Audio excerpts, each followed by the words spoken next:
She dropped the tray, not because she was tired, not because it slipped, but because she saw him, standing at the entrance, still, watching her. The entire restaurant went quiet. Glasses shattered across the floor. People turned, but he didn't move, didn't blink, didn't react. Like he had been expecting this moment. But wait, that wasn't even the strange part. Because minutes earlier, he had signed something, a document, simple, quick, forgettable. At least that's what he thought. And Ifeanyi, she had no idea. Because at that exact moment, she was doing what she always did, working, quietly. But that one signature, that one decision, was already pulling her into something dangerous. Because what happened later that night didn't just change her life. It exposed the truth she had been running from for years. And the worst part? He already knew Ifeanyi Eves was not the kind of person people noticed. Not because she wasn't beautiful, but because she chose not to be seen. She moved quietly, worked quietly, lived quietly. Every morning, before the noise of the city fully woke up, she was already awake. Her room was small, plain, just enough space to sleep, stand, and think. The walls were faded. The window barely let in light, but she never complained. She adjusted. That was who she was. She tied her hair neatly, wore the same pair of shoes, carefully cleaned, over and over again, then stepped outside, into a world that never noticed her. Her job was simple, a small restaurant, nothing special, just tired customers, long hours, and people who rarely said thank you. But Ifeanyi treated it differently. Every plate, handled with care, every order, delivered with respect. Even when people were rude, even when they ignored her, because to her, work wasn't just survival, it was dignity. But there was something about her people didn't understand. She never argued, never explained herself, never reacted. If something went wrong, she adjusted and moved on. And that was her flaw, not weakness. Silence, because silence hides things. And Ifeanyi had a lot she didn't say, like the fact that she skipped meals just to send money home, like the fact that her phone screen was cracked, but she never fixed it, like the fact that every night she stared at one message, unread, not because she forgot, but because she wasn't ready. She always told herself, later, but later never came. Every night, same chair, same corner, same silence, looking at that message, thinking, avoiding. But she didn't know that message was not something you ignore forever. And soon, it would catch up with her. But that wasn't the only thing. There was something else, small, easy to miss. Every time a luxury car stopped outside the restaurant, she noticed, just for a second, then looked away, quickly, like she didn't belong in that world, like she had no connection to it. And maybe that's what everyone believed. Until that night, when the door opened and everything changed, Dante Moretti walked in, powerful, controlled, unreadable, the kind of man people noticed instantly, without knowing why. Conversation slowed, eyes shifted, even the manager stood straighter. Because men like him don't go to places like this by accident. And yet, he sat down, calm, patient, waiting. And when Ifeanyi approached his table, something shifted. Not loudly, not dramatically, just enough to feel wrong. "Your order, sir?" she asked. Soft, professional. No fear, no curiosity, just respect. Dante looked at her, not casually, not briefly, carefully, like he was searching for something, or confirming it. That moment lasted longer than it should have. But she didn't react, didn't question it. She wrote the order, turned, walked away, like nothing happened. But something did, because from that moment, Dante didn't look at anything else. Not the menu, not his phone, not the room. Just her, watching, thinking, calculating. Because men like Dante don't notice people without a reason. And whatever that reason was, it had already begun. But Iphigenia, she didn't know, didn't feel it, didn't see it coming. Because to her, he was just another customer. And that was her first mistake. Because in Dante's world, nothing is random. Everything is intentional. And when he finally stood up, he didn't leave immediately. He paused, looked back at her one last time, then walked out, without a word, without explanation. But behind that silence, a decision had already been made. A quiet one, a dangerous one. And Iphigenia, she continued working, like nothing had changed, but everything had, because sometimes the moment you think is ordinary is the one that changes your life forever. And very soon, she was about to understand why. But everything was about to change. The night should have ended normally, but it didn't. After he left, something stayed behind. Not in the room, in the air. Heavy, unsettling. Iphigenia tried to ignore it, like she ignored everything else. She kept working, serving, moving, but something was off. The manager kept looking at her, too often, too carefully, like he knew something she didn't. Then finally, he called her. Iphigenia, come here. His tone wasn't normal. She walked over, calm, quiet. Yes, sir? He hesitated. That alone was strange. I need you to go home early tonight. She blinked. Go home? That had never happened before. Is something wrong? She asked softly. He shook his head quickly, too quickly. No problem.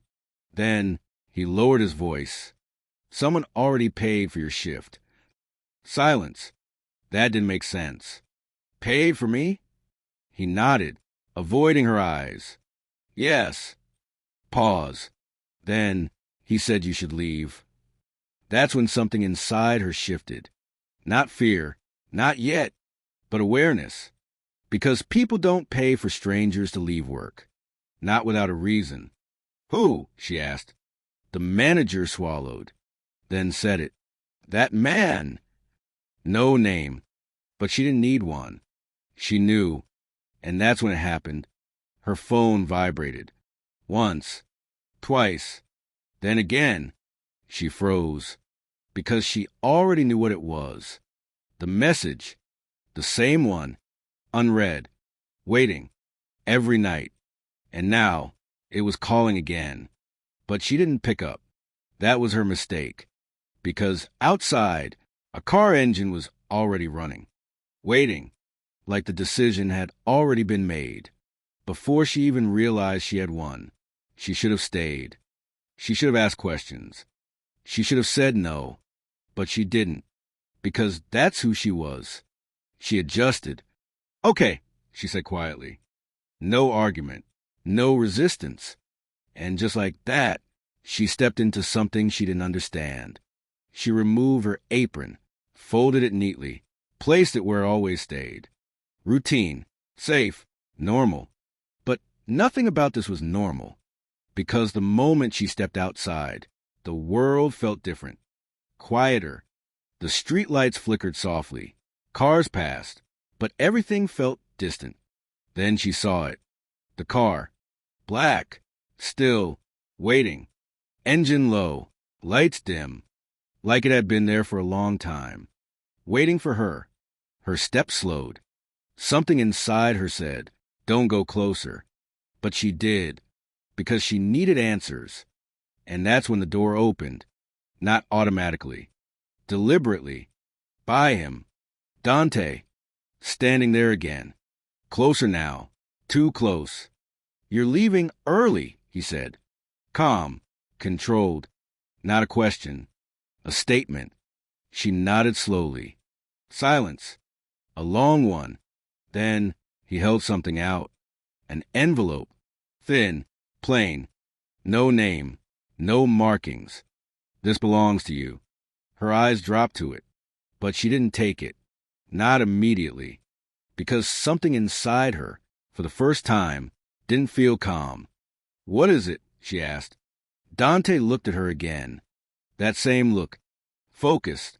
Intentional. Like he already knew her reaction. Something you've been avoiding. Her breath caught. Because instantly, she knew. The message. The one she never opened. The one she wasn't ready to face. But how did he know? And more importantly, why did he have it? Her fingers trembled slightly. Barely visible. But real. Because this wasn't coincidence anymore. This was connected. Carefully. Deliberately. And she had just walked straight into it. What do you want from me? She asked. Soft. But this time, there was something else. Strength. Dante didn't answer immediately. Instead, he stepped closer. Just enough to shift everything again. I've been looking for you, he said quietly. And that was it. No explanation. No context. Just truth. Heavy. Because that sentence didn't sound like something that started today. It sounded like something that had been going on for years. And suddenly, nothing about her life felt random anymore. Not the job. Not the message. Not even this moment. And then he said something else. Low, almost too quiet to hear. You don't remember, do you? Silence. Because that question wasn't just a question. It was a warning. And that's when everything inside her shifted. Because deep down, she realized something terrifying. This wasn't the beginning. This was a continuation of something she had forgotten. Something important. Something dangerous. And whatever it was about to surface. But that wasn't even the worst part. The air changed. Not slowly. Not gently. Immediately. You don't remember, do you? That question didn't leave. It stayed. Heavy. Iphigenia didn't answer. Because she couldn't. Her mind was searching. Fast. Desperate. But there was nothing. No memory. No connection. No explanation. Just silence. And Dante saw it. The confusion. The emptiness. And for the first time, something in his expression shifted. Not anger. Not yet. Disappointment. Small, but real. Of course, he said quietly. Like he had expected this. Like he had prepared for it. And that was the moment everything changed. Because suddenly, he wasn't calm anymore. He was controlled. There's a difference. Control is colder, sharper, more dangerous. You walk away, he continued. Start a new life. Step closer. And pretend nothing happened. Her heart started beating faster. Because now, it felt personal. Too personal. I don't understand, she said. But even as she spoke, she knew something was wrong. Because her voice didn't sound certain. Dante let out a short breath. Not frustration. Something deeper. Then he turned. And that's when she saw it. Another car pulled up. Then another. And another. Too many. Too coordinated. This wasn't random. This was planned. Carefully. People stepped out. Well-dressed. Silent. Watching. And suddenly, the street didn't feel like a street anymore. It felt like a stage. And she was in the center of it. What is this? She asked. This time, there was fear. Real. Dante didn't look at her immediately. Instead, he looked at them. Then back at her. This, he said calmly, is where you stop pretending. Silence. Because those words didn't sound like a threat. They sounded like truth. And that's what made it worse. He reached into his pocket, pulled something out. Her phone. Her eyes widened. Because she hadn't even realized. It was missing. You keep avoiding it, he said. Then he unlocked it, scrolled, stopped, and turned the screen toward her. That message. The same one. Unread. Still waiting. Her breath caught. Because this was it. The thing she had been running from. And now, she couldn't escape it anymore. Open it, Dante said.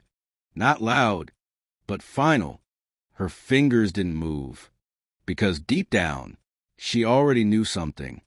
Once she opened it, everything would change. But wait, it gets worse. Because Dante stepped closer again. And this time, his voice dropped. "You owe me that." That sentence, it hit differently. Because it didn't sound like anger. It sounded like pain. And that's when something inside her cracked. Because suddenly, this wasn't just about fear. It was about something she had forgotten. Something important. Something that hurt him. But she didn't remember. And that was the problem. Because in his world, forgetting doesn't erase consequences. It just delays them. "Open it," he repeated. And this time, she couldn't refuse. Her hand moved. Slow. Careful.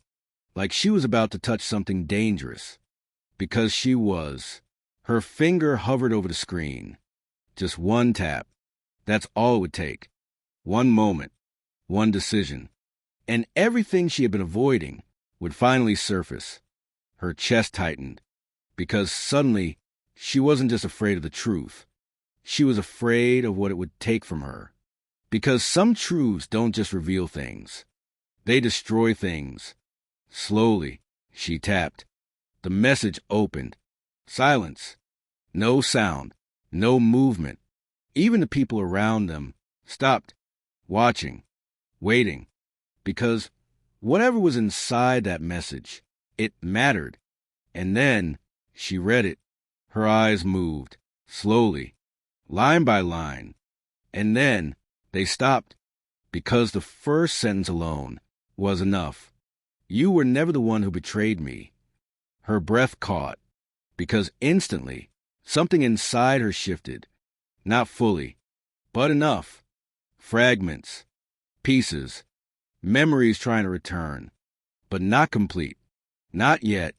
Her fingers tightened around the phone. And then she kept reading. Every word, heavier than the last. Every line, breaking something inside her. Because the message wasn't just words. It was proof. Proof that she had been telling the truth. Proof that she had tried to explain. Proof that she had been ignored. And worst of all, proof that she had been protecting him. Not betraying him. Protecting him. Her vision blurred. Because suddenly, everything started connecting. The silence. The distance. The decision to leave. It wasn't weakness. It was sacrifice. And he never saw it. Slowly, she lifted her head and looked at Dante. Really looked at him. And for the first time, she saw it. Not power. Not control. Regret. Raw. Heavy. Unavoidable. Because now, he knew. Everything he believed was wrong. Everything he did was based on a lie. And the person he blamed was the one who saved him. Silence filled the space between them. Because there was nothing to say. Nothing that could fix it. Nothing that could undo it. And then she spoke. Not loudly. Not emotionally. Just simply. "You didn't listen." That was it. No anger. No shouting. Just truth. And somehow that hurt more. Because in that moment, Dante realized something. The damage wasn't just done. It was permanent. And the worst part? She had given him a chance. That message, the one she never opened, the one he ignored before, that was his moment, his chance to understand. And he missed it. And now, it was too late. And in that moment, everything changed forever. Silence settled between them. Not the kind that feels peaceful. The kind that stays heavy. No one spoke. Not the man behind him. Not the street. Not even the wind. Because something had just broken. And everyone felt it. Ifeanyi lowered the phone slowly. Her hands were steady now. Stronger than before. Not because she wasn't hurting. But because she understood. Everything. The message. The past. The way he looked at her. It all made sense now. But that didn't make it better. If anything, it made it worse. Because the truth didn't fix anything. It only revealed how much had been lost. Dante stepped forward. Slowly. Carefully. Like he wasn't sure if he was allowed to anymore. Ifeananya, her name sounded different now. Not controlled, not powerful, heavy, regret-filled. But she didn't respond, because for the first time, she wasn't the one adjusting. She wasn't the one absorbing everything quietly. She had nothing left to adjust to. "You should have told me," he said. The moment those words left his mouth, he knew. Wrong thing, because she looked at him, not with anger, with something deeper. Disappointment. "I did," she said softly. And that was it. No explanation, no argument, just truth. And somehow, that one sentence carried everything. All the nights she stayed silent, all the chances he ignored, all the pain he never saw. Dante looked away, for the first time, because now there was nothing left to hold on to. No control, no certainty, just the weight of what he had done. The cars behind him stayed still. The men didn't move, because even they understood this wasn't something power could fix. This was personal, and it was over. Ifeananya took a step back. Not rushed, not dramatic, calm, final. And that step said everything. "I was never hiding from you," she said. Pause. "I was protecting you." Silence again, because those words, they didn't just explain the past. They ended it. Completely.